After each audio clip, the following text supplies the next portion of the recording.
Welcome, fellow bookworms, to Tibra's Den. My name is Whitney, and today we have my April wrap-up. April was an absolutely bananas month. I knew it was gonna be because I did participate in Orilium, and my character is actually going for 3 different callings. They're going for the Necromancy calling, Godseer calling, and then Herbologist, which Herbologist only has 2 classes, so that wasn't too bad. But the others had quite a bit. I think one has 7, I want to say. Let's see, 1, 2, 3, 4, 5, 6, 7, and then Necromancy I think has 8. There's 3, 4, 5, 6, 7, 8. Yeah. So Necromancy has 8, Godseer has 7, and then Herbologist has 2. So we're already 18 books for that, and then I had some extra books I read for different things, and so yeah, it was a crazy month. I originally only had 10 prompts, but I added on 13 extras, and I ended up reading all of those though, and so I read 23 books total in April. Now, I read 19 books in March, and really, the page count wise, I was only like 100 books over my page count from March. And that's just because I had some shorter books on there that I added in, which thank goodness they were shorter. Otherwise, I would have never made it. But I was able to complete everything, and so I did complete all my classes for Orilium, which makes me very, very happy. So let's go ahead and we'll talk about stats first, as always. And then if you're new here, the way I do it, I normally go from books I didn't get to and then work my way up to my favorite book of the month. And then I also have a top 3 that doesn't always correspond with star ratings, but in this case, in this month, all my top 3 were 5 stars for me. They just really stood out to me, and that's what my top 3 is. It's books that really stood out, are really gonna stick with me. So even if they didn't necessarily get that 5-star for enjoyment, they're gonna stick with me. But all the books that hit the top 3 were 5 stars this month. So let's go ahead and talk about my stats first. So I did read 6,779 pages. 18 of the books were physical. I had 2 digital books and then 3 audio books, and my audio hours equaled to 28 hours and 34 minutes. 22 of the books were fiction, and I only had 1 nonfiction. I did not have any rereads at all this month. My top moods were adventurous, emotional, and dark, which definitely fit everything. My genres, again, these can overlap, so there's more genres than the books I read, and that's just because some books fit in multiple places. And so we had 8 fantasy, 4 romance, 4 science fiction, 3 contemporary, 3 literary, 3 mystery, 3 middle grade, 2 young adult, 2 horror, 2 historical, 1 sports, 1 short story, 1 magical realism, 1 science, 1 LGBTQIA+, 1 religion, 1 classics, 1 erotica, and 1 dystopian. And so yeah, we had quite a mix there, and I'm really happy with the way everything went. I did not have any DNFs, which is of course always fantastic. I did only have 1 2-star, and that was actually an extra book I put on, and that was for Amy at A Star Reads her viewer prompt, which I think was like randomize your Goodreads TBR or whatnot. And so on Goodreads, I don't have like my physical TBR on there or anything like that, but I do have I sign up for Goodreads giveaway all the time, and they automatically put those books on your want to read shelves. And the Goodreads giveaways, a lot of those books aren't necessarily ones I would buy, but I'm interested enough in, if I want it, I would definitely read it. And so I randomized the first one I got. I can't remember what it was, but it wasn't out yet, and it was kind of pricey when it was gonna come out like towards the end of the month.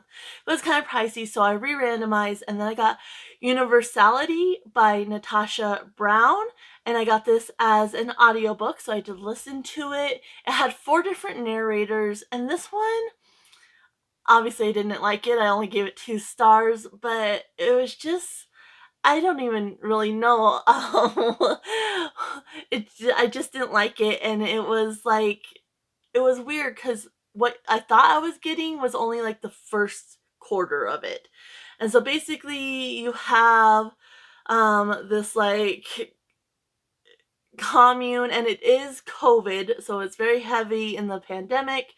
But you have like this commune, and there's a what is it?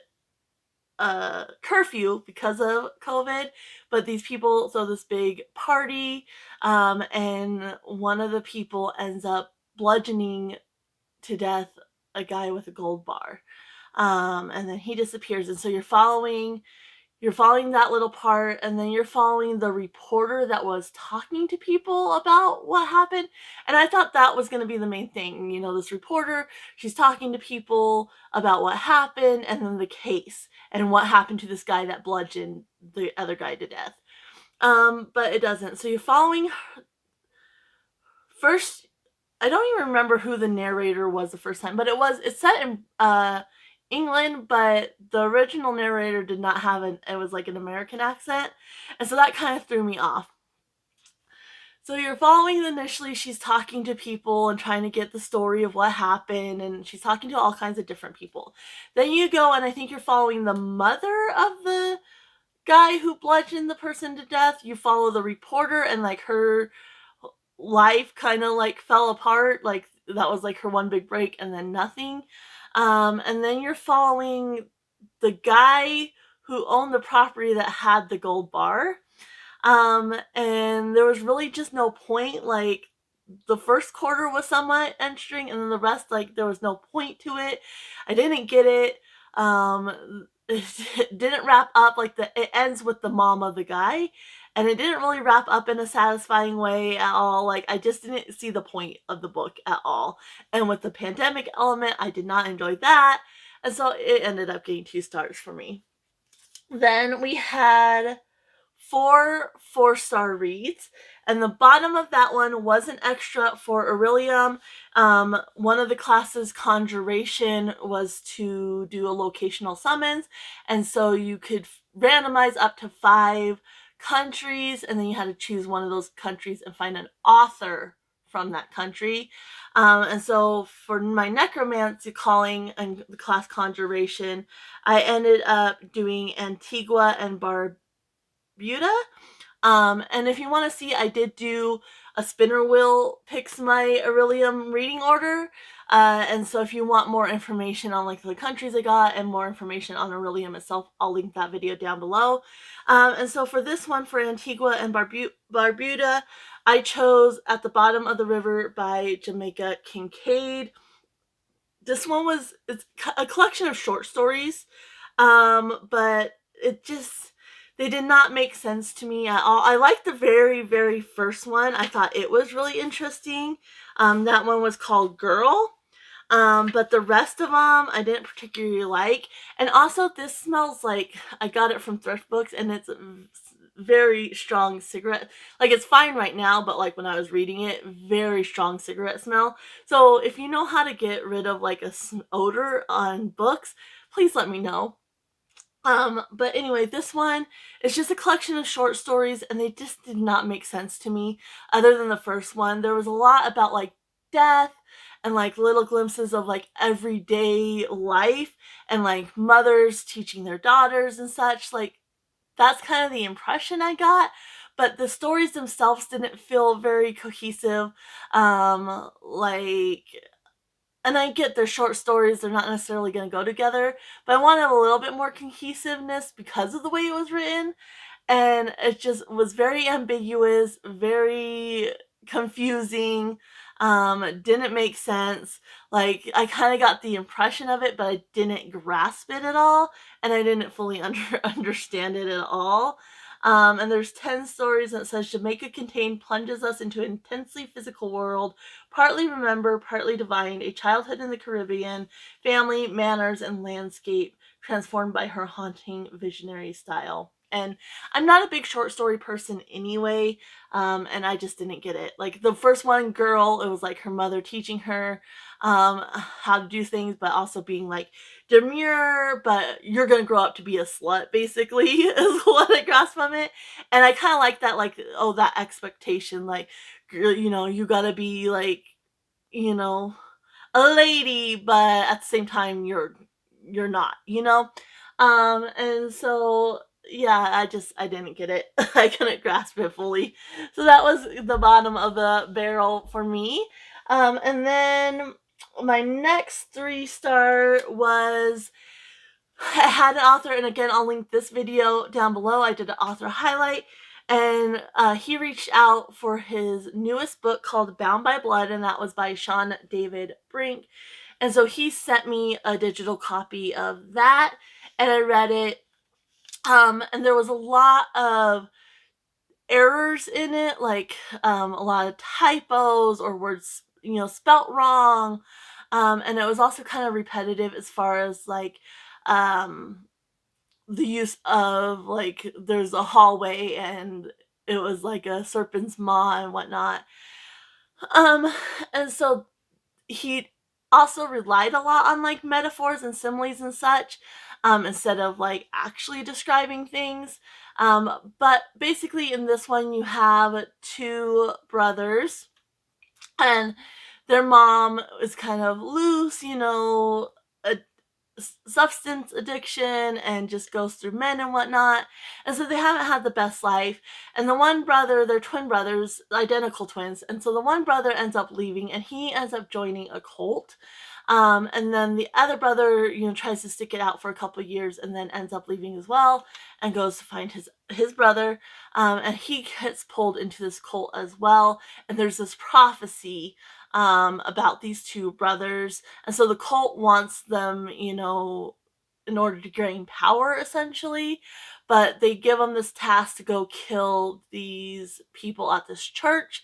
And the second brother ends up, like, he can't do it. So he ends up, you know, disrupting the other brother and then runs off. And he eventually ends up joining the church, but the cult still wants to fulfill this prophecy of bringing these 2 brothers together so they could get the power. And so the premise of it was really interesting. There was definitely like some creepy vibes, like this fog and such. The one lady, there's another guy who is kind of new, like doesn't have the faith and such. But he is, so he's kind of struggling, he's trying to help them, and so she's like singing an Amazing Grace and like singing the lines to him, which I love that part for sure. It was a lot of the typos and misspellings, and then the repetitiveness of the metaphors and the similes and the reliance on those that dropped it down for me. Now the author did let me know, like at the time when he was editing the book, he was going through cancer treatment, and chemo brain is a very real thing, and so you know that makes sense. But it just took me out of the story, and I struggled with it a little bit because of that. But it was definitely very interesting, and if you're interested in Christian horror, I think you would like this author. I did read another book by him that I ended up really enjoying, and so I'll talk about that one later. And then he does write under Sean D. Brink as well, and has a YA book under that name. I think it's My Gypsy Diary, My Gypsy War Diary, or something like that. I'll leave it listed down below. But I already got that one, and I do plan on reading it. I just don't know when. I obviously couldn't squeeze it into this month because I read a lot this month, and my April's already looking, or my May rather. We are past April. My May's already rather full, but I am hoping I can either squeeze it in or get it onto my June TBR. So I'll be interested. Like I said, I'm definitely interested in reading more by this author. Like the premise of this one, Bound by Blood, was really good. It's just the mistakes, and then the reliance on those metaphors and those similes, and the repetitiveness of that. But really interesting premise. I like the duality of the 2 twins, of the cult and the church and such. I found it really interesting. So Then my next one was just an extra one. I had done the Quick to Judge challenge, and this one came in second place. It was like read the first paragraph. And again, I'll link that video down below, but this one came in second place, and so I wanted to add it to my TBR, and it also worked for Orilium. It was for my Godseer calling. The class was astronomy, a focus was lightfall, and the prompt was color wheel. I got aqua, and so I read Deep End by Ali Hazelwood. This is a sports romance, and I've only ever read one Ali Hazelwood, and that was the Love Hypothesis. I cannot speak today. Really enjoyed that one, but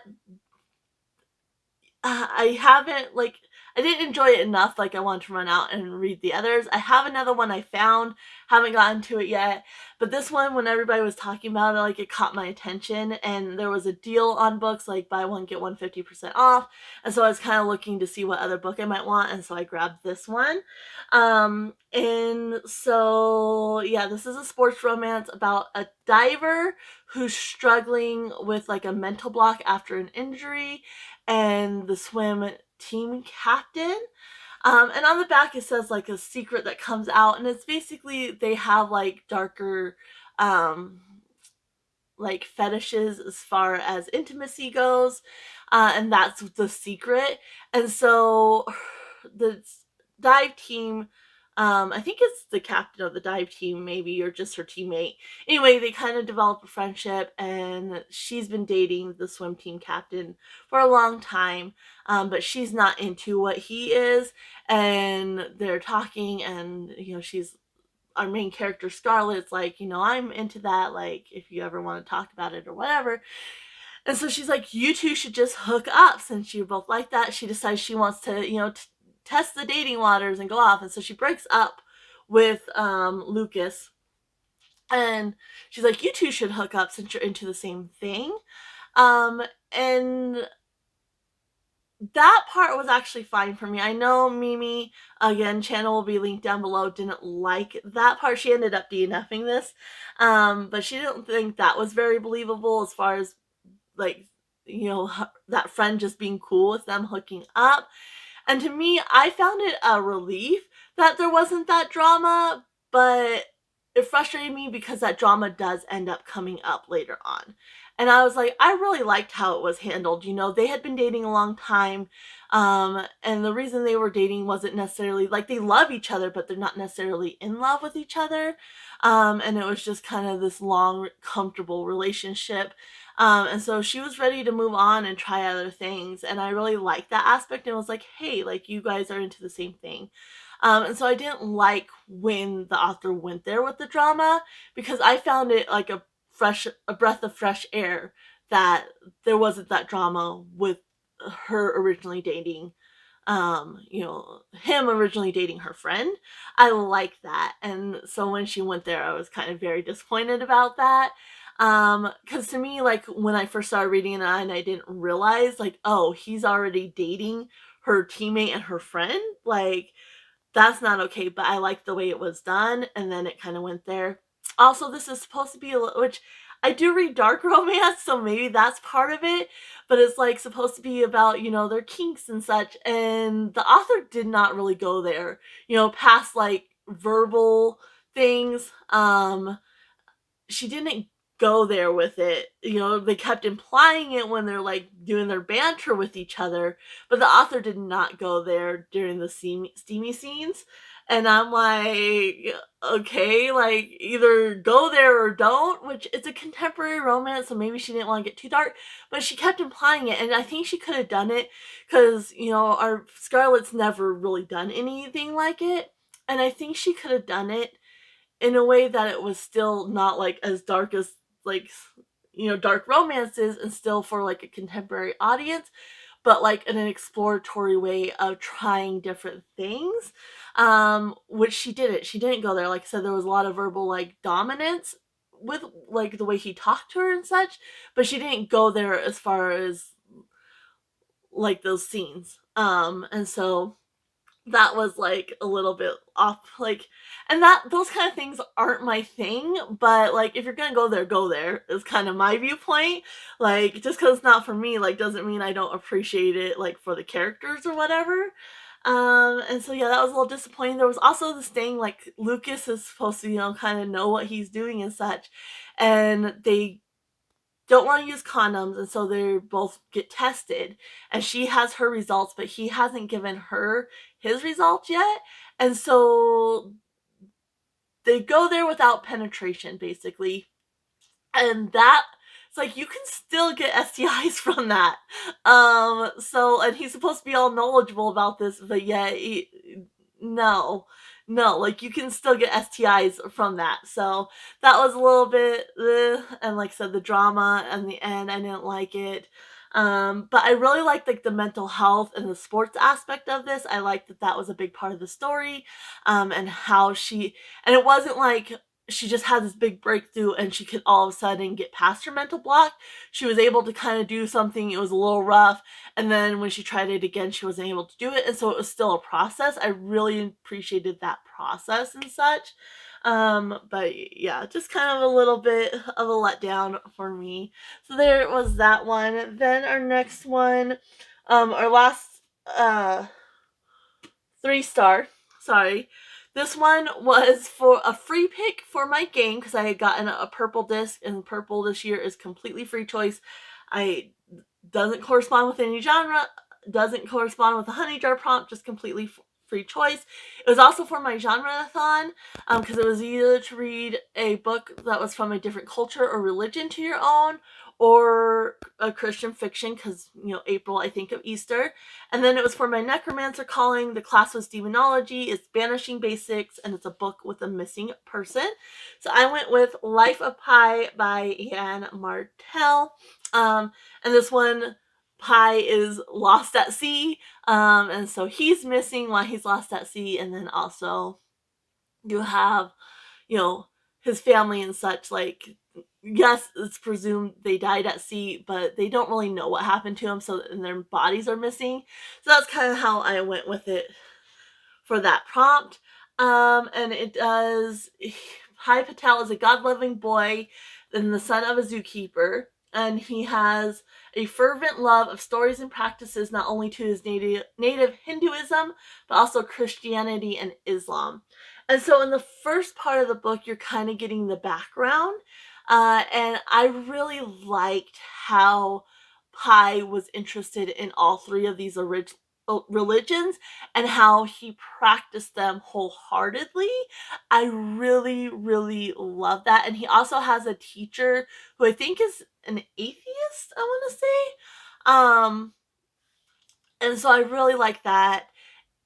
And there was one scene in there where there was just parts of this that really felt just ridiculous.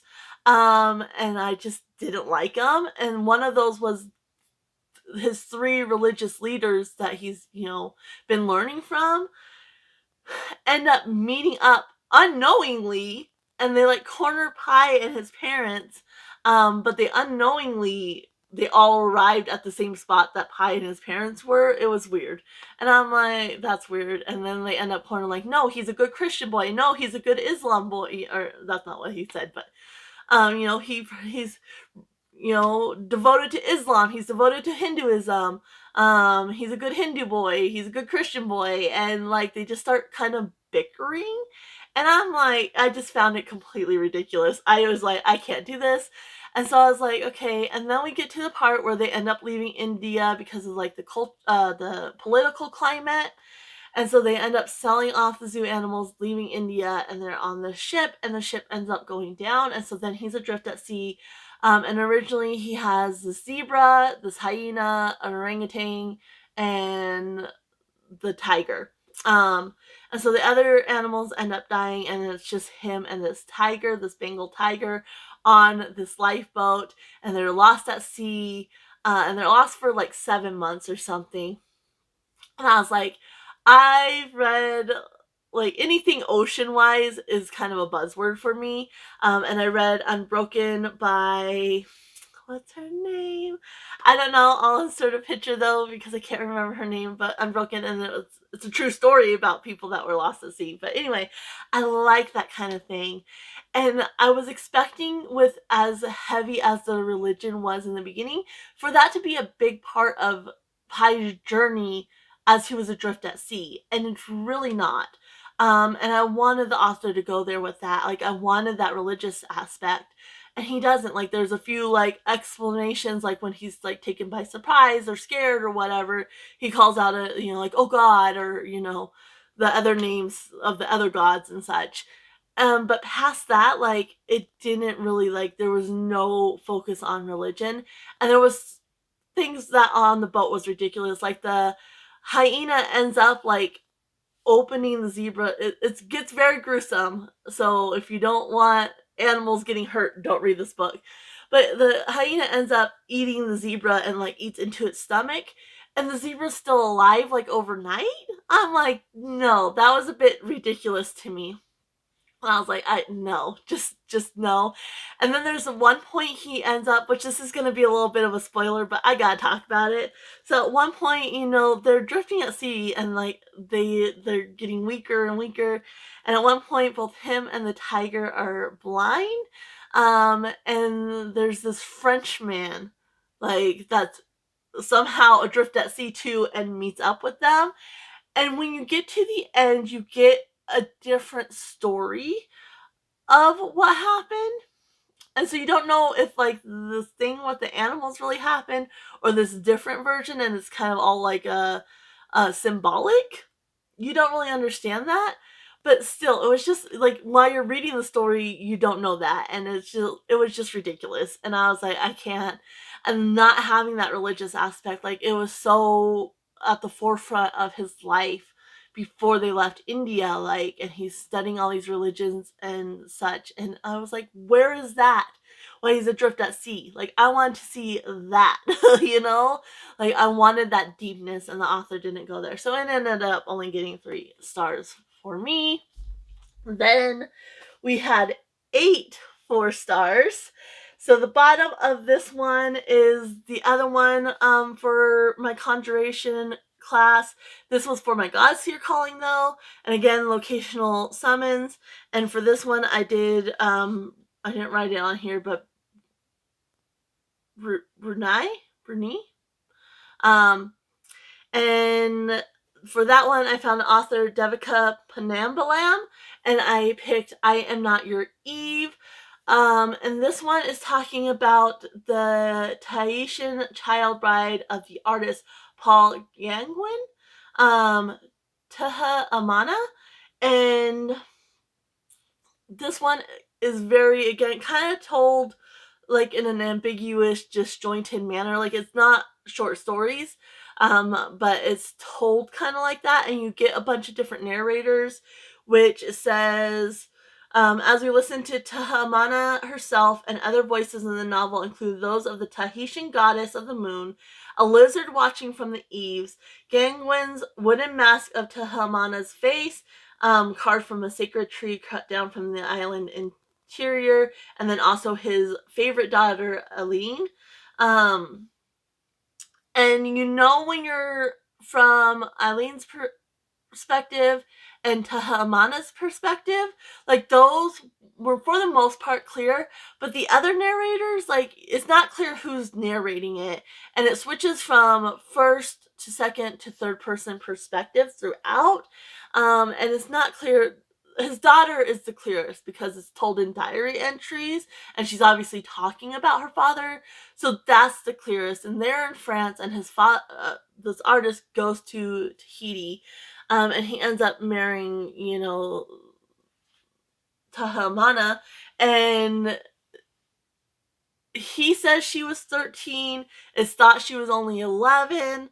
And it's just like, it makes you, it's so infuriating. Again, it was a little hard to understand. It's a little bit ambiguous. You don't know who's narrating. Some of the narrations were unnecessary. Like the lizard, why do we need a lizard narration? I didn't get that one at all. And the mask, like, that was confusing. Like, it just was confusing, and I wish the author had not used so many narrators, or made it really clear. Like, but if she had made it clear who the narrators were, it wouldn't have really fit the vibes of the story. So it's like, okay, but less narrators, like, please. Like, I didn't understand a lot of the time. But it really is infuriating. Like, the whole situation is disgusting, it's infuriating, and he does like paintings of her, which I did look up, the actual history. And like I said, they don't really know how old she actually was or anything like that, but I saw some of the pictures and it's just disgusting. Like, oh, it made me so mad. And just kind of like, obviously I was able to grasp enough like what was going on and about the story, and like especially like her points of view, like, oh, it just made me so mad, and how she was like treated by him and such, like, very infuriating, very triggering, but at the same time I like kind of that disjointed style. I have read other books that have that style and I tend to really enjoy them. I think if there was less narrators and it was more clear who the narrators were, I would have enjoyed this a bit more. But still, like, I'm really glad I ended up finding this book. And I do plan on rereading it, and I hope maybe as I reread it, I'll be able to grasp it a little bit more. But so infuriating, especially like, I'm mad for Tahamana, but also like his family in France. Like, he doesn't even fucking care about them. Like, he's just like, bye. I'm gonna go over here and do my paintings and just have my child bride.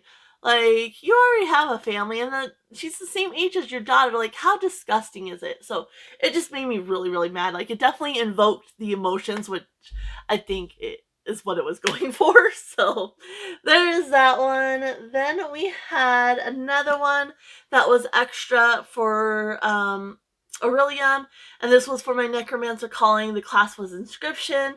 The focus was the hook, and it was the first sentence challenge. So I tried the first sentence of 3 books and picked the one that stood out the most, and that one was Gothicana by Rue Nix. And this one, overall, I really enjoyed it. I don't think it blended well, because it's like dark romance, but you also have like this dark kind of mystery with the school, and I just don't think it blended well together. Like, I appreciated each of those aspects, but like the flow of the story just, like, it just didn't work as well as I wanted it to, and so that's kind of what dropped it down for me. But basically, you have Corvina, and she gets a submission letter from the mysterious University of Varenmore. And then you have Vad Deverell, who is working on his thesis, so he is a student, but he's also a professor there. And then they end up so it's like a taboo romance, but I love like the creepy mountain and the creepy dark academic school, and there's like this mystery. And then Corvina ends up going into the woods a lot, which I really enjoyed. There is schizophrenia in here. And I don't know enough about that specifically to know if it was done well, but I liked how it was done. So her mom has schizophrenia, her dad had it. There is a lot of trigger warnings, so check those as well. And so she's, likely gonna have schizophrenia as well, but she hears voices, and you don't really know, like, is it her mind or is it this place? Like, what is it? And I really liked that aspect, and I liked Vad's role in grounding her. I really enjoyed that as well. I thought that was really done well. He didn't like judge her or like, oh, you're crazy. Like, no, he was like, and he has a connection to the school as well, and so he's like, it very well could be the school. And I just really enjoyed like all the different aspects by themselves. I just didn't think it melded well together. And so like the flow, like when there was the romance aspect, it kind of took away from the plot and such. But I liked each of the individual components. So yeah, that was Gothicana. And so that got 4 stars. Then we have, let's see here. The next one was for my game. And so, throwing stuff everywhere. So we had gotten Aladdin, and it was Sheltered Life. Um, and it was also for my herbologist class, and it was alchemy, and it was volume magnification, all capitals book title. And for this one, I read In the Weeds by B.K. Borison. This is the second book in the Love Light Farm series. I'm trying to read them seasonally, so this was my spring pick. And yeah, so this one you have Evie and Beckett. And I really liked, I didn't realize, like, even though we had met these characters in the first book, I didn't realize Beckett was neurodivergent. He has a lot of social anxiety, and he has severe sound aversion. And so I really, really liked that representation because I did not realize that it had it. And so you have Evie, and she's just not happy. Her work is kind of suffering because she's like a social media influencer. And so she goes back to the last place she can remember being happy, which was Love Light Farms. And her and Beckett had originally had like a 2-night stand. He was out of town for this convention, and then she was there, doing her thing. And they had met up, and they ended up spending 2 nights together, and then Evie leaves. And then during Love Light Farms, obviously, that whole situation, and so then she ends up leaving again. And so that's kind of the crux of the whole conflict, is he doesn't trust her to stay, and she wants to stay, and the whole big, blow up at the end just fell really, really short for me. There was a plot hole with it as well. Like, there's a whole thing with the phone, and that was like kind of a plot hole. I did not like that because it didn't wrap that up, and like the whole miscommunication was just kind of stupid. Like, I did not like the way it played out. Like, it made sense, like the main point of the miscommunication made sense, but the way the author did not. It was really stupid. And I did not like it. So that's kind of what dropped it down for me. Because I was like, what? Like, I did not like the whole conflict at the end. But I did really I liked Evie too, but I loved Beckett. And there was also this whole thing with this duck, and I wanted the duck to be a part of the story, and it wasn't. It was just hinted at throughout the story, and I was like, I want this duck to be a part of the story. Like, where's the duck? So that kind of dropped it down as well.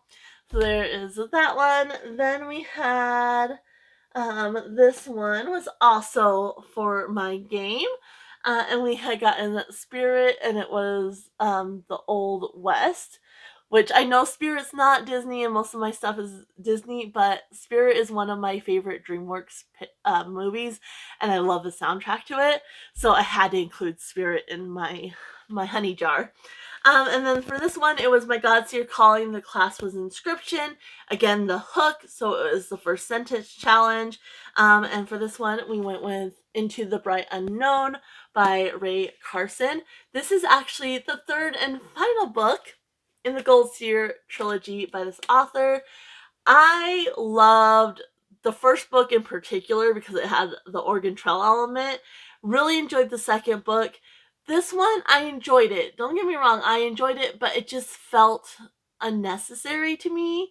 Like, the whole conflict, like, it didn't fit with the other books, really. Like, it just felt like it was created so they could have a third book, and I didn't like that. The conflict in such itself was fun. There's like a heist involved, and they're trying to take down this big, powerful man. So I did like the conflict itself, but I also don't think the care was taken in this book. In the beginning, you have them, and they arrive to, I think, Sacramento, I want to say. I don't know. One of the S places. And there's a whole group of them, like from the original wagon train, that go to the city. And it says, like, okay, the 3 bachelors and Major go off to do their own thing. And then it's, Lee, who's our main character, Jefferson, Hampton, I want to say, and the Joiners. Okay, so you have Widow Joiner and her kids, but then you don't have any mention of the kids at all, and then they go back to where they're staying, and Major was there watching the kids. And so that was like a big mistake. I even had to reread to make sure I wasn't missing anything. And no, like, it just, like, she said he had gone off, but oh, now he's staying and watching the kids, and the kids were never with him when she said the Joiners. Like, a big mistake. At one point it says, one of the guys, he's making a statement, and she's like, he asked. I was like, he didn't ask anything. He made a statement. Like, that couldn't even be construed as a question. Like, it was a full-on statement. And so that, and then there was something else that I don't remember. And so, oh, she spelled, like, an old character that's no longer with them.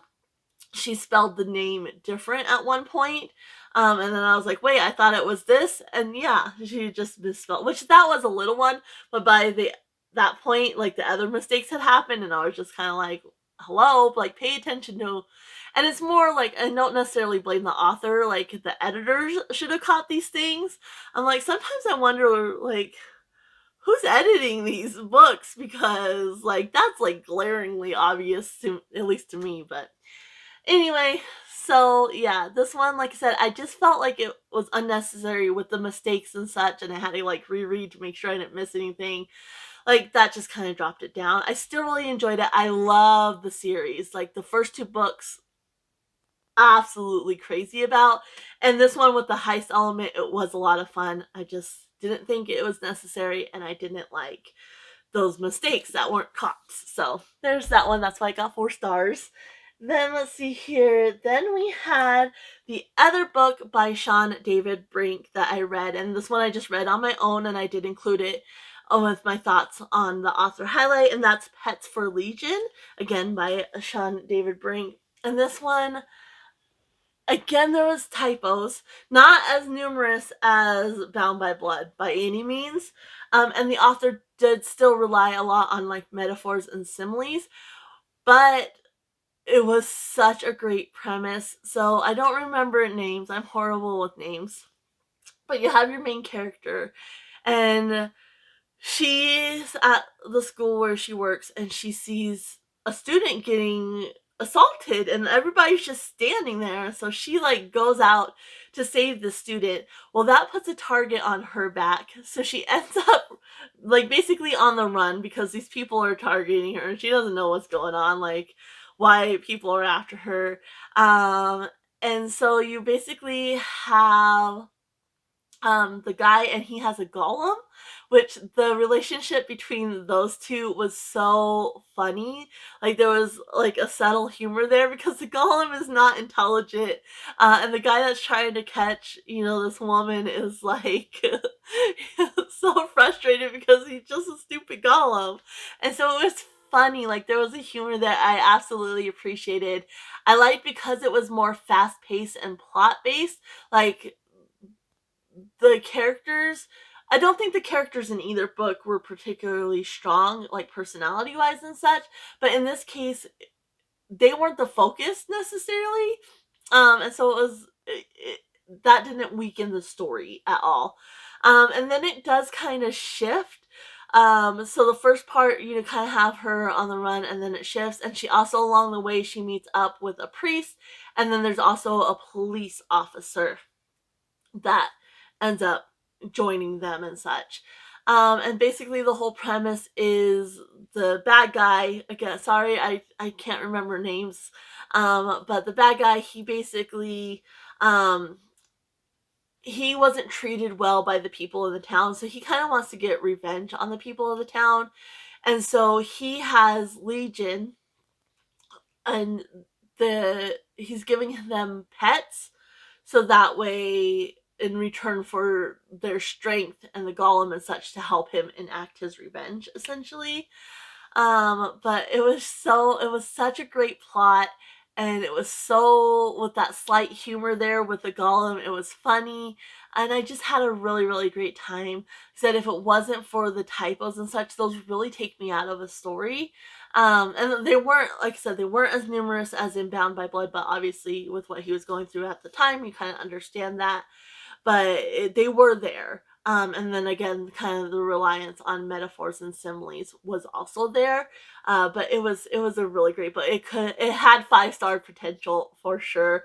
I do see myself rereading it. I don't know if it's only digital. I think I saw that you could get a physical copy, but I'm probably going to try to get a physical copy because I really had a great time with it. And I'm interested to see what I think about this author's YA book. So I'm really looking forward to reading that, hopefully within the next couple months. So then we had up next, this was another extra one. I was planning on reading it anyway, because I really wanted to continue the series. I read the first one with my family for our family book club. But this one was for my Godseer calling. The class was psionics, divination. The focus was psychokinesis, and it was a book with witches or the occult. And I read the second book in the Souls trilogy, and that was Her Soul for Revenge by Harley LaRue. I enjoyed this one better than the first one. Even though they both got 4 stars for me, I enjoyed this one more because this one I liked the characters. The first one I did not like the characters. I did not like the demon. I did not like the girl at all. Like, found her so whiny and annoying. I like the characters in this one. There are plot holes though, and that's what really dropped it down. I did also think this one, the first one, the balance between the smut and the plot line wasn't very great. And like every time there was a smut scene, I just wanted to get back to the plot. And that might have been because I didn't like the characters either. With this one, I thought the balance was a little bit better. I found those spicy scenes a little bit more interesting, not just the kind of the same thing over and over. But there were still plot holes. So I didn't realize, so this is following Juniper and Zane, and the whole premise of this is you have this small college town, and there's a cult that's trying to sacrifice these 3 people to this god that's down in the mines. And the history of the town was there were these miners that got trapped, and only 3 people survived with that mining incident. And so the 3 that they're trying to sacrifice are descendants from the 3 that originally got saved by this old god. And so the cult is trying, one, they want power too, as always, and they worship this old god. And so they're trying to sacrifice the 3 people. So in the first one, you have Raylan, and she's like the last of her family line, and she ends up coming back to town. And so she's, they're trying to sacrifice her. In this one, we're following Juniper, and it's her and her brother. And so she actually ends up surviving the sacrifice, and she was going to be the first sacrifice, and she ends up surviving, and then they use her brother, and so she's wants revenge on these people. And so her demon is Zane, and he's just a soul hunter. And so that's the whole plot of this one, is she's trying to get revenge. But there was the one plot hole is from the other one. Like, you wouldn't necessarily pick it up on it in this one, but because I already read the first one, I already knew it. And there's just differences in the way that the sacrifices were made. And if you're just reading this one, like, you can make the argument, well, she got away, so of course they kind of changed it up for the other sacrifices. But knowing how the last sacrifice went, it's like, no, like, they changed up how they did it, and I don't understand. Like, and the author doesn't explain that. So that's one plot hole. The other one is Juniper was almost sacrificed when she was 15, and it's been like 7 years. And so I was like, what was the cult doing in those 7 years? Why weren't they trying to, like, sacrifice her other, like, why didn't they go after her brother or whatever? And, like, yeah, Raylan wasn't in town, but she wasn't in town either when Juniper almost got sacrificed. So, like, that was another plot hole that wasn't explained and I didn't like. But past that, I had a great time. The plot itself with the cult, you already kind of know how those things played out because I read the first book. And so that wasn't as interesting and as strong to me. But as far as, like, her and Zane's perspective, that was a lot of fun. As far as their spicy scenes together, I thought those were different and interesting and such. And I really liked, like, Juniper has so much PTSD, and she just feels broken, and how Zane lifts her up, I really, really enjoyed.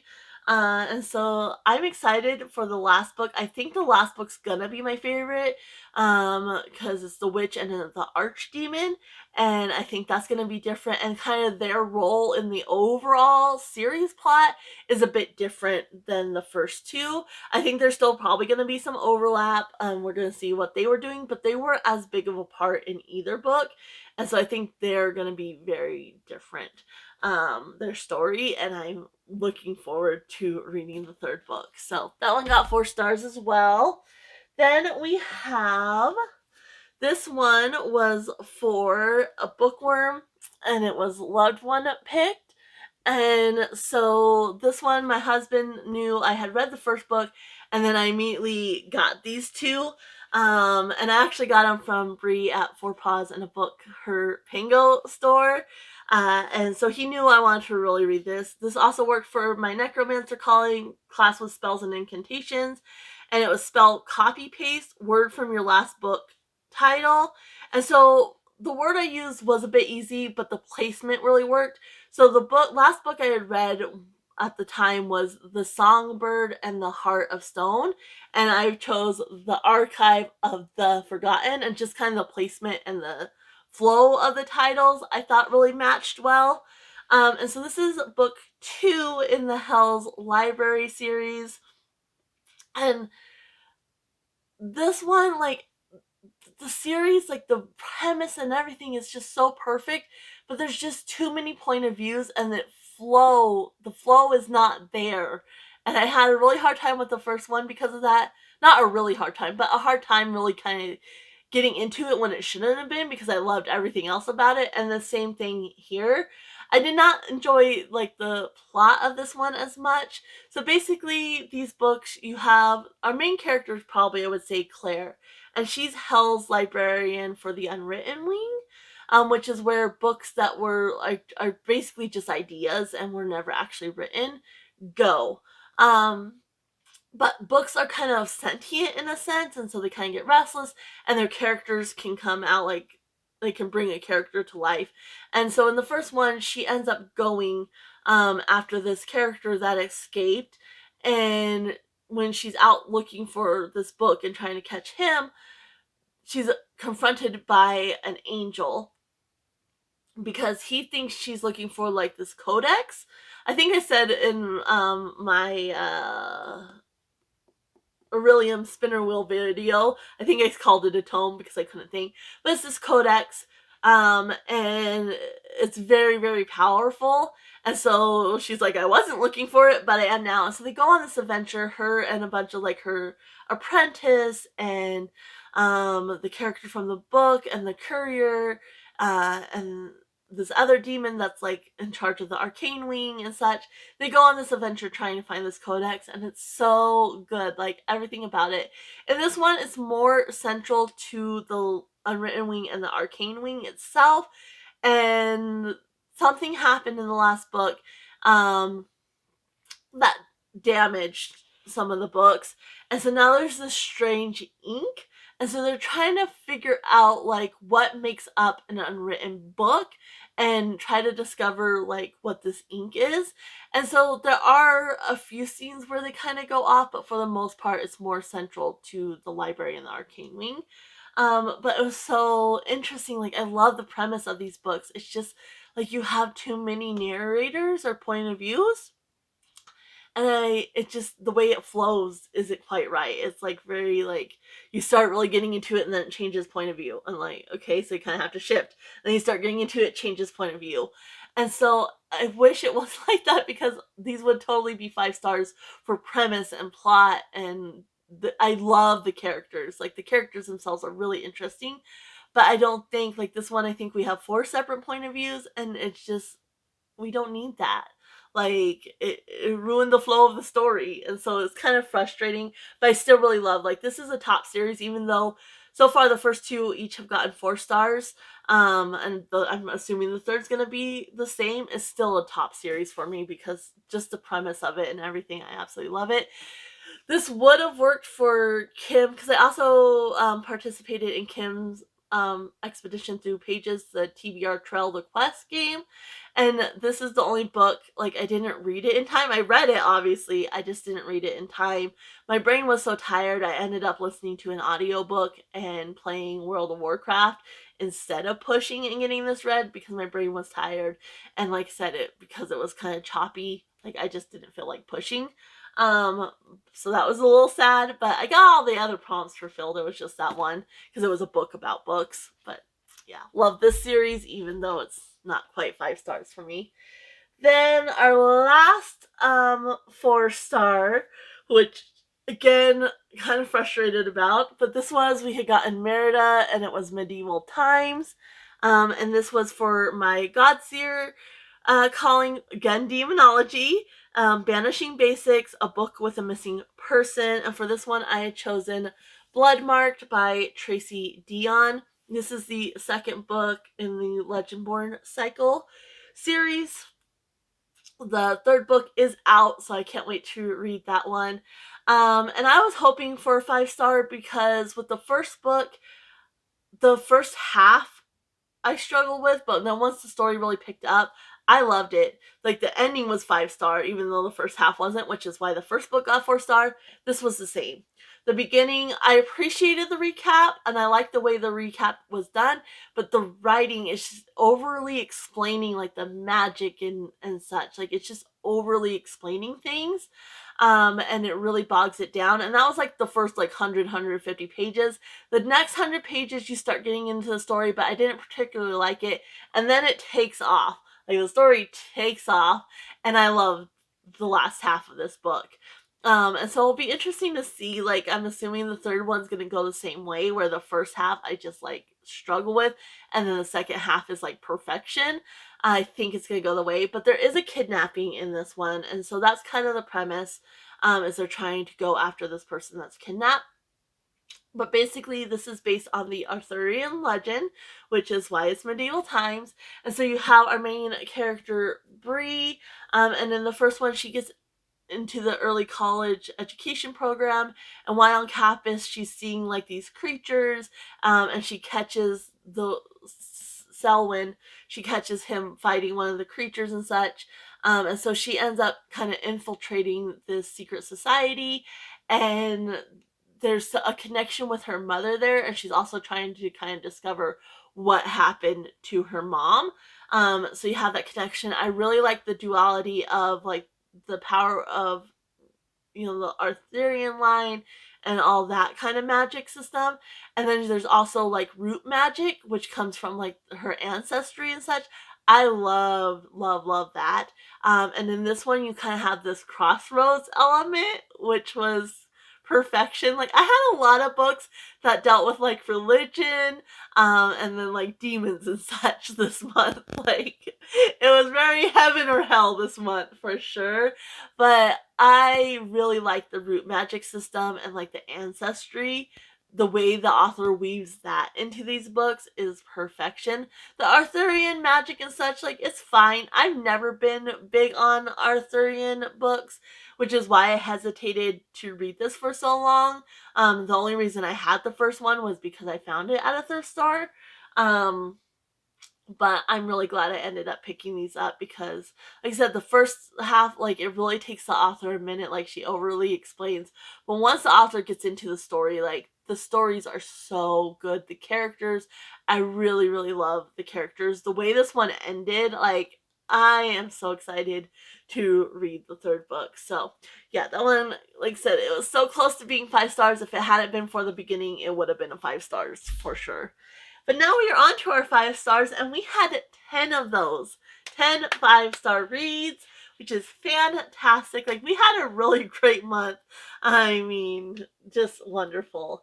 So the bottom of the barrel for this one, this was for my character pick. I got Owl, and Owl is to read either a memoir, biography, or any type of nonfiction. This was also for my herbologist calling, and the class was restoration. So it's Uncommon Antidotes, book with a 4+ star average rating. And so for this one, I chose Do Zombies Dream of Undead Sheep by Timothy Verstynen and Bradley Voytek. It's a neuroscientific view of the zombie brain. This, if you're if you're interested in either zombies or science or both, pick this up. This was so interesting. And it was, the way it was done was very engaging. Like, you learn a lot about the brain. I said it before, I was not smart enough for this book by any means. Like, there was a lot I couldn't fully grasp, but it was done in such a way so it would explain, like, okay, if you're in a zombie apocalypse and you're reaching for the rifle, this is what's happening, basically. There was a lot of, like, fun historical facts. Like, there was during World War One, there was like this weird, I think it was it was World War One. There was like this weird sleeping sickness where some people had like really like extreme insomnia where they could not go to sleep, and other people were basically catatonic and they didn't know what caused it or anything, and then it just kind of like disappeared on its own. There was a chicken that got its head cut off, and they say, chickens can still run around, but this chicken lived and went like on a freak show. Like, he lived for a while. They fed it with an eyedropper because the way his head was cut off, the part of the brain was still intact, and he could live. And like, just some fun like historical facts, and the way they presented like the processes of the brain in the context of the zombie apocalypse, and what was going on in the zombie brain as well. So not only what like your brain's doing as you're reaching for that rifle or whatever, but also what the zombie brain's doing that is causing like certain things. And it kind of separates like the fast zombies from the slow zombies, and like, it's so interesting. Like, I highly, highly recommend this book. It was so much fun. So obviously 5 stars, like, so good. And the only reason it's kind of the bottom of the 5 stars is because I couldn't fully grasp it because I'm just not smart enough, guys. Then we had my family book club book. This was also, I had one unusable disc, and this is the first in a series. And so I went with Small Spaces by Katherine Arden. This did not work for any of my Orilium prompts. I think I did it for one of the first sentences, but it obviously didn't win. And so basically this is the start of a series, like I said. And you have Ollie, and she lost her mom. And so she's kind of dealing with grief. She's been very shut down for the last year. And her escape is into books. So she absolutely loves books. Like, that's been her escape since losing her mom. And she comes across this woman at the river, and she's about to throw a book in the river, and Ollie's like, no, I'll take it. And the woman's like, no, I have to throw it away. I have to throw it away. It has to go in the water. Well, Ollie ends up grabbing it and running off with it. And she reads a story about this woman, 2 brothers who love the same woman, and then this deal made with this smiling man. And she thinks it's just a story or whatever. And then they go on this class field trip the next day, and she finds the graves of these people. And so it's like, oh, it's not just a story. There's kind of this creepy guy, the bus driver. And so they end up going back. Well, they get surrounded by fog, and the bus ends up dying. And so there's no cell reception. So the teacher's like, I'm going to go back to the farm. You guys stay here. And the bus driver's like, at dusk, they're going to come for you guys. Like, and so you should run. And so Ollie's like, I believe him. I'm going. And 2 of her classmates end up joining her. And the bus driver gives them last advice of avoid large spaces, stick to the small. Or large areas, stick to the small spaces. And so, she takes that, they're in the woods. And I really liked how it was done because, obviously they're middle graders. I think they're in 6th grade or whatnot. And so it's like, like sometimes with middle grade books and such, it's not very realistic. Like, and I felt in this case, Ollie, her mom was like big on like adventures and such, and taught her how to like survive in the woods. They used to go hunting for mushrooms all the time. The other character, he's a Boy Scout, so he has that. And then the one character is like a rock climber and such. And so like you have like, they've developed these skills throughout their childhood based on what they learned. So they do have the skills. And I really liked how that was done. And so they're just trying to survive these woods and such, and then they're trying to figure out like what to do. it was just really good. I had a great time with it. It was very simple. Like, it's definitely, I think, more for like younger middle grade. And we're actually gonna discuss this tomorrow because last weekend I hadn't actually read it yet, and only my sister and my one niece had read it, and the niece who had read it was sick, and so it's like let's just talk about it next week. But it's definitely for a younger middle grade. It's very simply written, but like it definitely has the creepy vibe. There's scarecrows, they're creepy.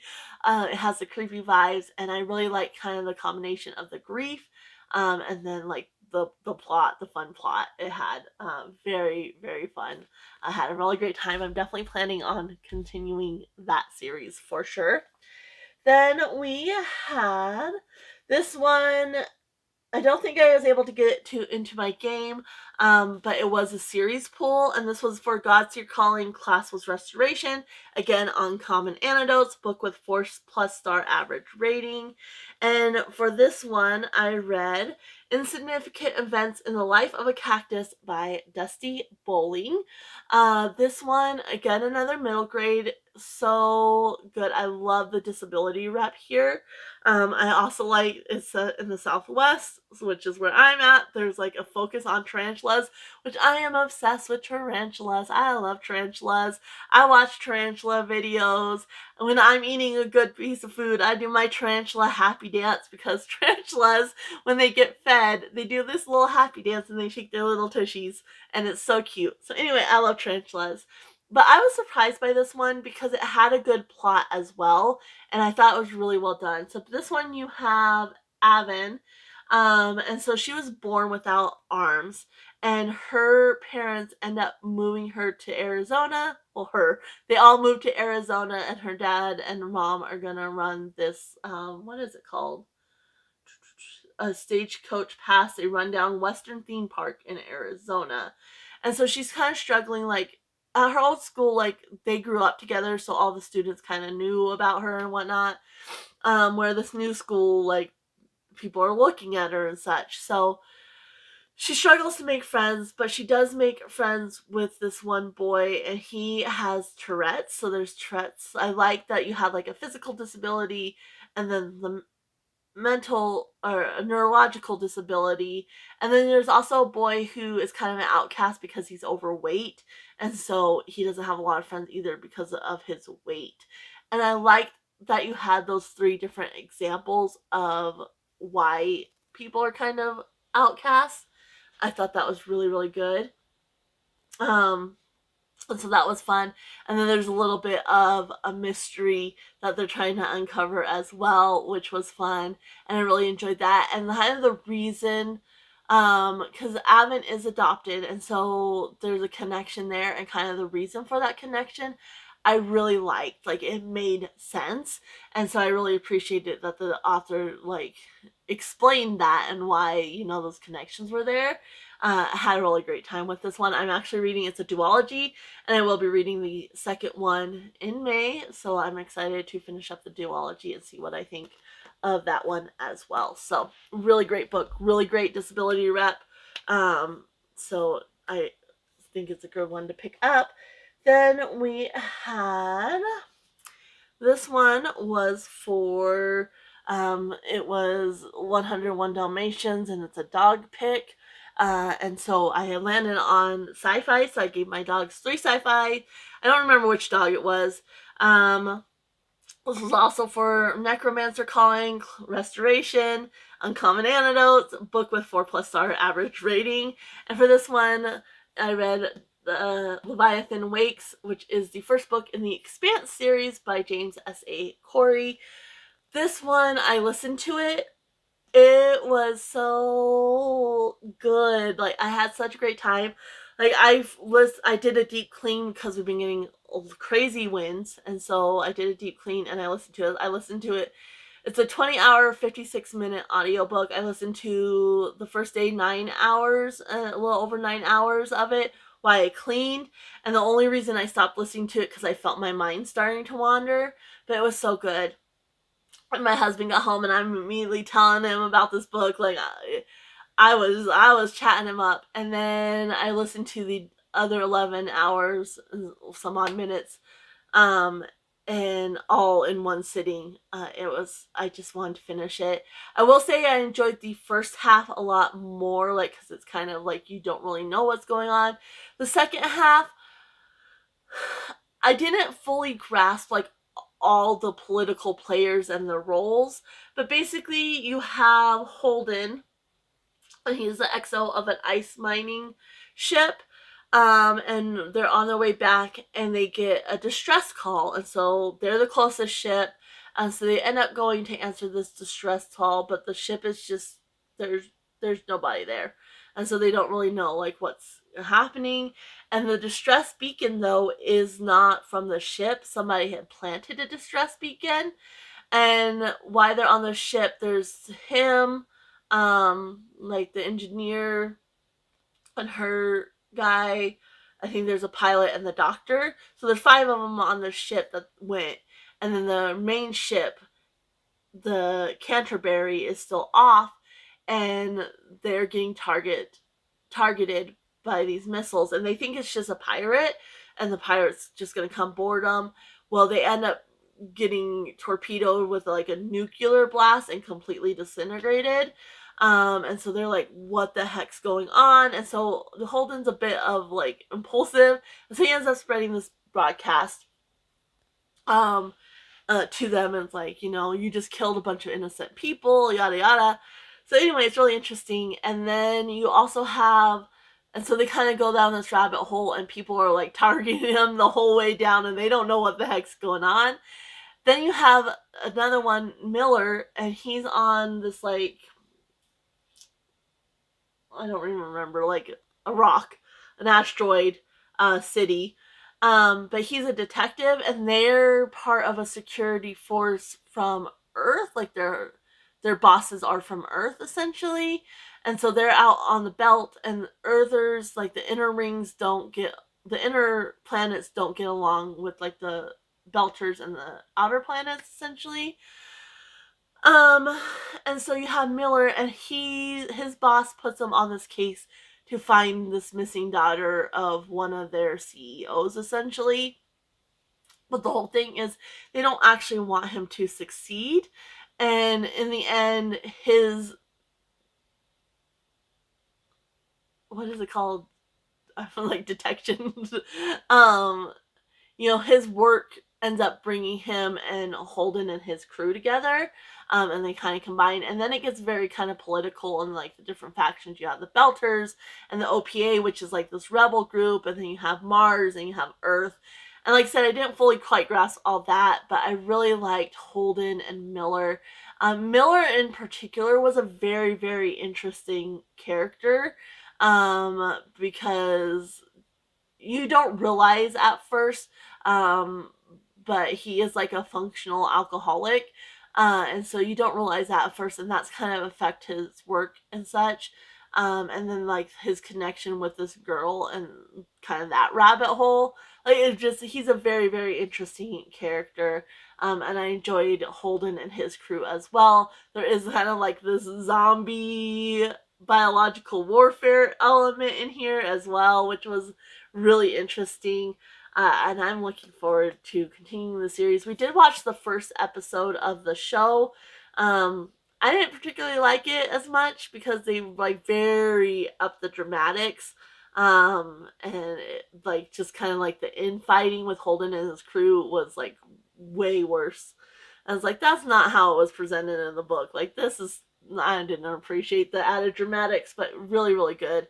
Had a great time with that. So there is that one. Then we had another one, which was an audiobook, and this was for Kim's game. Again, TBR Trail of the Quest. I'm on Team Azrae, and one of the prompts we got was to read a book as a group, read a book as a group, and the book that won was All Systems Red by Martha Wells. And so kind of another sci-fi book. But this one, I was surprised because I don't like little novellas, short stories, or anything like that. I just don't think you get enough depth to them. But in this case, I felt it was like perfect length. I think you got the perfect amount of depth. Yeah, the characters were as deep as they could be, but it was, it was more focused on him and then also the plot. So basically, he calls himself a murder bot.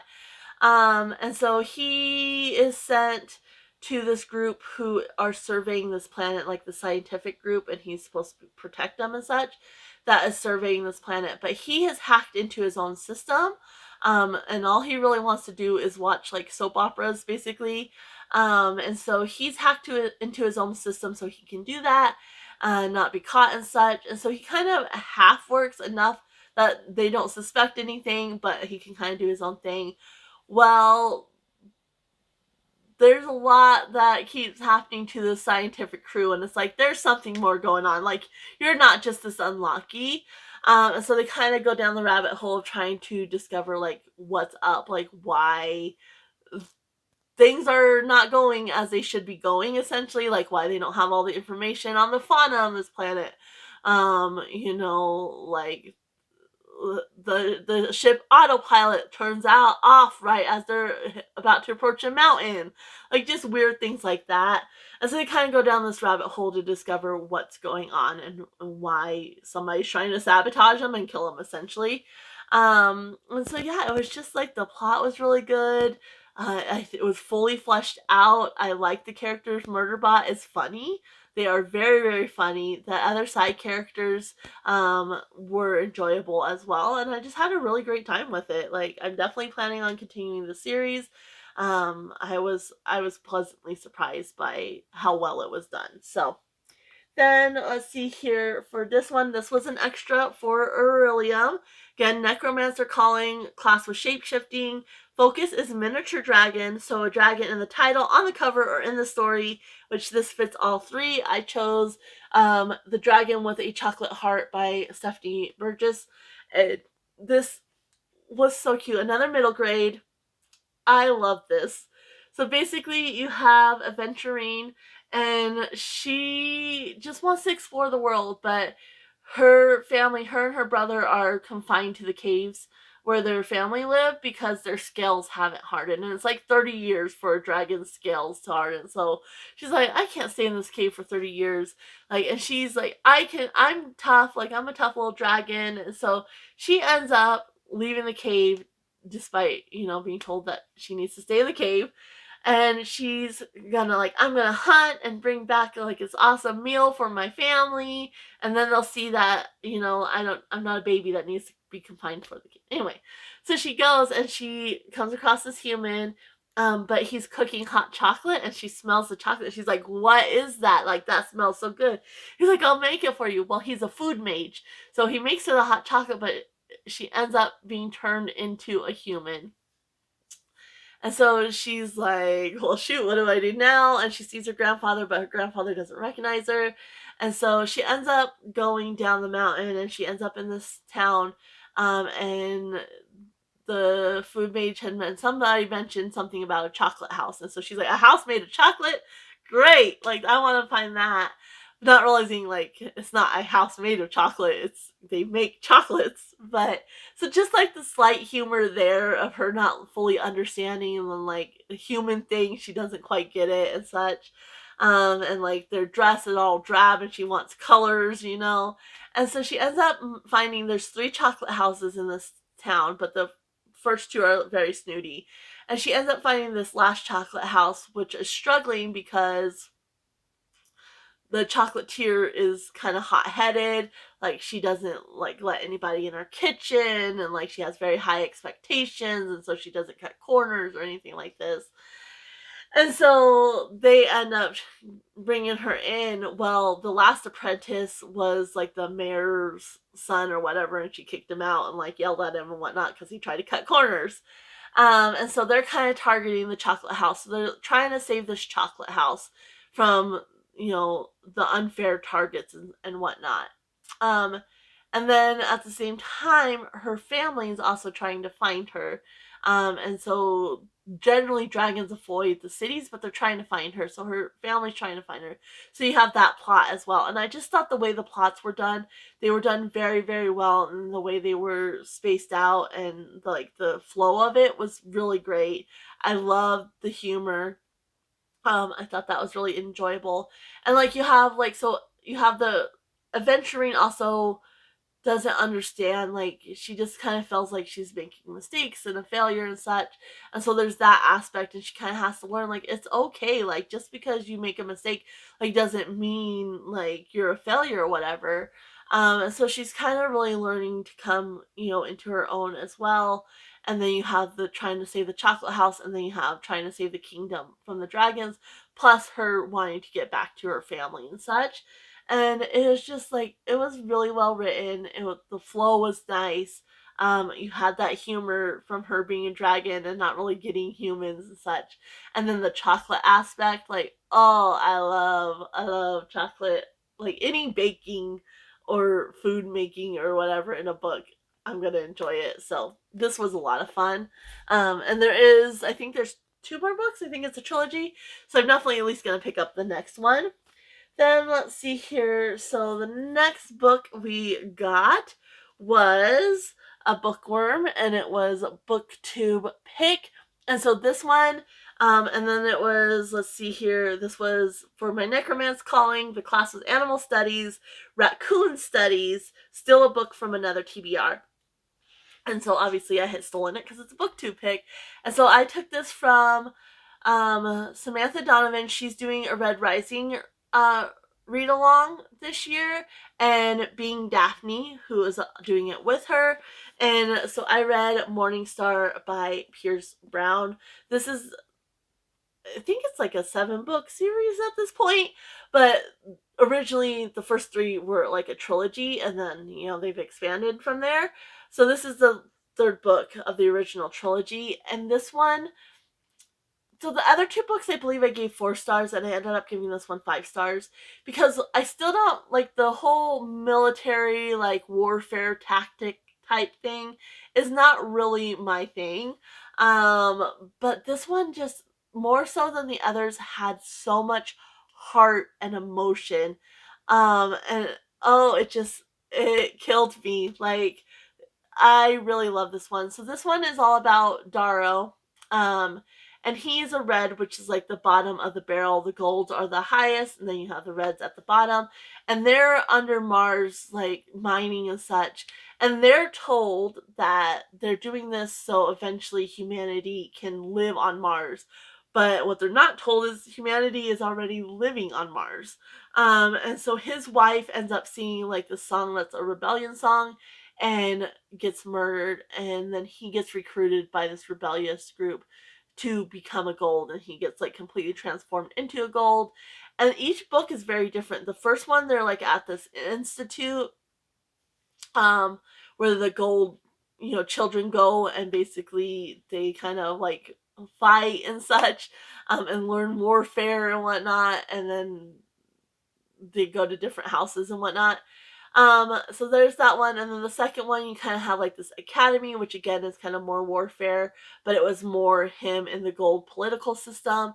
And then this one's really more focused on the rebellion itself.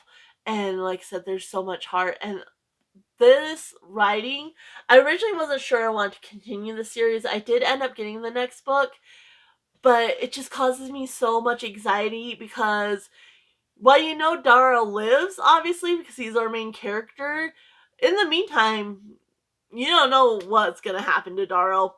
He's going to live, but that doesn't mean he's not going to suffer first. And then you don't know who else is on the chopping block. Anybody can be on the chopping block. And so that causes me a lot of anxiety and such. But this one, it was just so emotional, and there was so much heart to this one because, like I said, it really did focus on the rebellion and the people and such. Really, really great series. Really great. The writing is so good. So there's that one. Then we had, this one was an extra for Kim's game. It was a romance author with a surname starting with M, and I asked, like, is it okay if it's like a romantasy? Like, and Kim's like, yeah, as long as romance is part of it.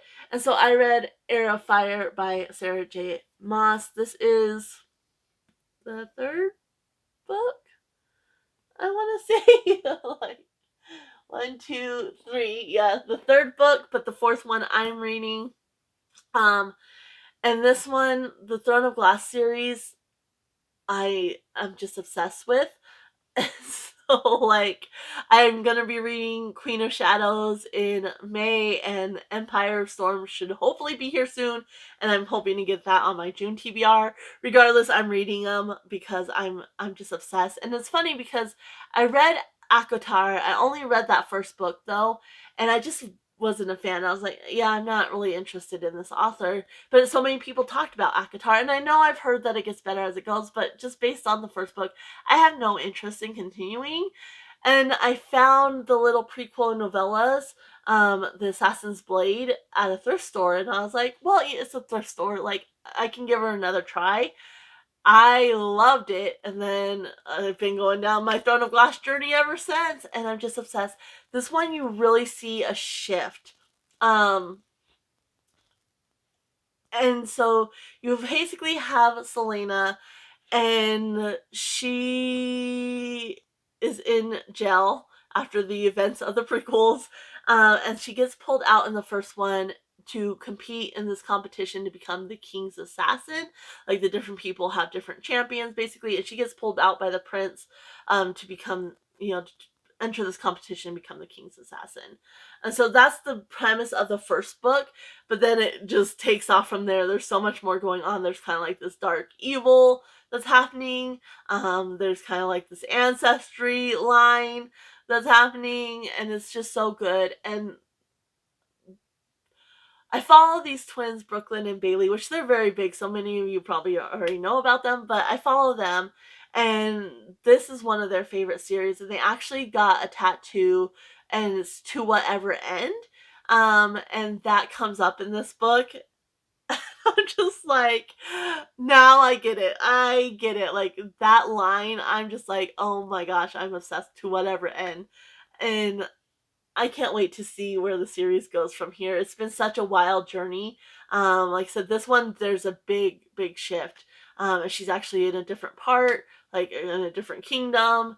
She gets sent, and so, like, there's a big shift, and the characters are separated in this one, and so you're following different characters. There's also a new POV in this one that I didn't like at first, but by the end, like, I was like looking forward to those POVs. I really enjoyed it, so I can't wait to continue the series. Like, if you didn't like Akotar, if you were like me and you started with Akotar and was like, this author's not for me, give this series a try because I'm obsessed. And I don't even particularly like Selena. Like, I'm not a huge fan, but the author just creates such vulnerability in her that it's just like, even though, like, if she was a real person, I would not be friends with her. I just, like, the vulnerability, like, I really feel for her. Like, obsessed.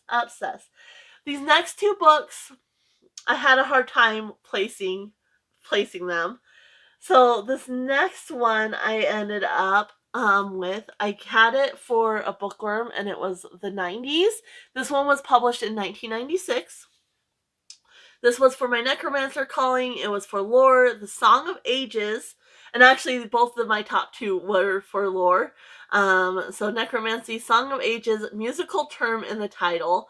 I did stretch this a little bit, but like, she stretched it as well. So I went with The Sparrow, which is a songbird, and this is by Mary Doria Russell. This was actually kind of interesting because it was written in 1996, the future of which, like, the bulk of the story is in 2019, and then there's also like a 2060 timeline as well. And so it was really interesting because it was written like in the 90s for the future of 2019, which is our past, but then there's also a 2060 element, which is our future. So it was covering all the bases. But anyway, this one, you have a whole big group. The main one we're following is Emilio, I want to say is his name. I'm so horrible with names. Anyway, that's kind of the main person we're following in both timelines. But basically, they hear the song um, from extraterrestrials. And so the Jesuits decide to do a mission to this new planet to, spread the word of God and see what's happening on this planet. So it ends up being 4 Jesuit priests. Then you also have a doctor and her engineer husband, the astronomer, and then a former child prostitute turned like tech whiz. And so you have these 8 people, and they go on this mission to this planet. And so they land on the planet. Well, Emilio is the only one who survived. And so you're going back and forth from the 2019 timeline where they heard the song and then they're preparing for the mission to the 2060 timeline where they're trying to figure out what happened because Emilio is very, very traumatized and he's the only survivor. So they're like, what happened? So the Jesuit priests are trying to learn what happened. So it's going back and forth. And it was just like, it's very, very slow paced. But and in the middle, I kind of got a little bored. Like my mind started wandering towards the middle. But I don't think it would have had the same impact if it hadn't been that dumb way. Like the way the characters are built and their journey was so well done. And Emilio in particular, like, he doesn't seem like the same man from what you're getting from 2019 to what you're seeing in 2060. It's like, is this the same man? Like, because he doesn't seem like it. And it's just so good. And so you have like that religious conversation because you have 4 Jesuit priests. I think the doctor is like agnostic, I want to say. And so like you have a mix of believers and non-believers and kind of the question. And then with the trauma that Emilio has gone through and his relationship with God, because the whole time he really believed like, and the thing with the Jesuit priest is like, especially Emilio in particular, like his background like is rough. Like he was selling drugs and such. Like it's a rough background. And then he changes and transforms into a priest. But the reason he went into that is not necessarily because like he's ever felt God. Like yes, he believes, but he's never really felt God. And then through his journey of like how everything kind of falls into place to go to this planet, like the way his faith journey changes and his belief in God and like God is calling us to do this. Like nothing would work this way if it wasn't God's will. But then the trauma he endures and like, is that God's will? Like just the conversation is like there's so much depth here. So much depth here. It's really beautiful. It is rough. Like the priests are a little rough around the edges just because of their backgrounds and such. But it's so beautiful. And then like the trauma, like it's brutal. It is brutal. Like I would check trigger warnings because it's oh, and it's so emotional. Beautiful, beautiful book though. Like if it's not gonna be too triggering to you. Like even if you're not necessarily religious, I think you would enjoy this regardless. And even if you don't particularly like sci-fi, and there's a lot of morality questions as well of how like the parallels to what we do on Earth and how the beings on this other planet treat each other. There's a lot of morality discussion to be had there as well. Like an amazing, amazing book. So there's that one. But my top read did go to this next book, and this was a series pull. I didn't actually get it as part of my game, but it was a series pull, and this was for my God's Dear Calling, again for lore, with Song of the Ages and a musical term.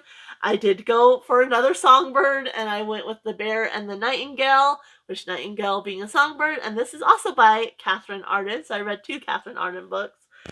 And this one, I loved it so much. The Russian setting, you have folklore and old gods combined with religion. Now, like I said, I had a lot of like religious type leaning books, or like the opposite, kind of demons and such. But this one combined both. And I really liked like the way, like, because religion, like the people in this, like they have a Christian faith, like they've transformed, but they still honor their culture and like the old gods. And so basically in this one, I really like the duality too. You have Vasilisa, and her mom dies giving birth to her, but she's kind of special. And so her mom's like, like, I want this child, like, protect her, she's special. And so when she's like 7, I think, her dad, like, basically, you need a mom. So he goes, finds a wife for himself. Um, but his wife is very religious, and she like basically shuts down all the old ways. Well, a lot of the old gods and such, like the townspeople, like, they believe in God and they're doing that religion, but they still honor the old gods, and that offers them protection. But she's like, no, like she sees her. So Vasilisa can see the old gods, and so can her stepmom. But her stepmom thinks they're demons, and so she like leans into her faith and her religion. And then Vasilisa's like, no, like they protect us and such. And so there's also two brothers. So you have the Winter King, and then his brother who has been chained and shackled. Well, because the old gods aren't being, honored anymore, they're kind of dying, and that's weakening the shackles on this other being. Um, this shadow being, and so he's starting to rise. And there's a priest, and the priest isn't very likable. I'll just say that. And so he ends up, like, he thinks the shadow being is the voice of God, not realizing that it's not. And so that kind of plays a part. And so anyway, so Vasilisa has a big role to play in like shutting down this shadow. And the Winter King kind of helps her and such. But it was just like that duality between her and her stepmom, like the differences, because they can both see, but the differences in them was really good. I really like the beginning part of the book is very slow and focused on like the family, and it's more character driven. And then you start seeing the plot build, and then the ending is just like takes off crazy. So it's really good. There's like this horse element where she can speak to the horses, which I loved. I was obsessed with that. And yeah, I just had a great time. I love like old folklore and things like that, and like the spirits of the hearth and whatnot, and like the spirit of the horse, and I love those elements. I really like the kind of gender expectation, but Vasilisa does not fit into those gender roles. I really, really enjoyed that. And she's kind of her own person, but at the same time, she has this culture and the way she was raised. That there's an expectation that she's gonna go get married, or she's gonna go to a convent, and that doesn't really fit her at all. So, yeah, I just found this really beautiful. It was a fully fleshed story, so I'm really interested to see where the next two go, and I'm looking forward to reading those because it's a trilogy. But I love this. So those are all the books I read, but of course we still have my top 3, which, like I said, they were all 5-star reads. So basically I just swapped. So as far as star rating, this was top, and then this, where I just swapped them for my top 3. So top book of the month that's really gonna stick with me is The Sparrow for sure. The character building, like that pacing and the way the author built those characters, like you were so invested and you felt so connected to them. The parallels of morality, like I said, the way beings are treated on this other planet and the parallel to how we treat beings on Earth was really good. I like the different religious views. I really like that you had different opinions and the way those characters came together, and like they didn't hate each other for their different opinions. Like there was love there, but they still had differing opinions. I love that.